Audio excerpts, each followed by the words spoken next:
নমস্কার। আগামী 21শে জুন আন্তর্জাতিক যোগা দিবস।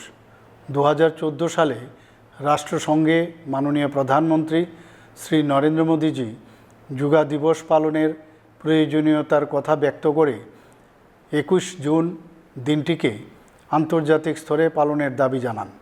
মূলত মাননীয় প্রধানমন্ত্রীর চিন্তাভাবনাকেই রাষ্ট্রসংঘ মর্যাদা দিয়ে এবং যোগাভ্যাসের প্রয়োজনীয়তা উপলব্ধি করে প্রতি বছর 21শে জুন দিনটিকে আন্তর্জাতিক যোগা দিবস হিসাবে পালনের সিদ্ধান্ত ঘোষণা করে। 2015 সাল থেকে গোটা বিশ্বে এই দিনটি আন্তর্জাতিক যোগা দিবস হিসাবে পালিত হয়ে আসছে। যোগা আমাদের দেশের ঐতিহ্য এবং পরম্পরা। যোগাভ্যাস শরীর এবং মনকে নিয়ন্ত্রিত রাখে, চিন্তার বিকাশকে কার্যকর করে। শৈশব থেকেই ছাত্রছাত্রীদের যোগাভ্যাসের চর্চা প্রয়োজন। মন ও শরীর ভালো থাকলে পঠন পাঠনে মনোযোগী হওয়া সম্ভব।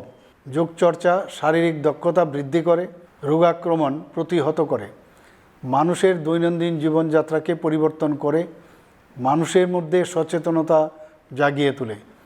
যোগাভ্যাস শুধু একটি দিনের জন্য নয়, আমাদের শরীর ও মনকে সুস্থ এবং সতেজ রাখতে প্রতিদিন যোগাচর্চা করা আবশ্যক। আসুন আন্তর্জাতিক যোগা দিবসে অংশ নিয়ে আমরা নিয়মিত শরীরচর্চার জন্য অঙ্গীকারবদ্ধ হই।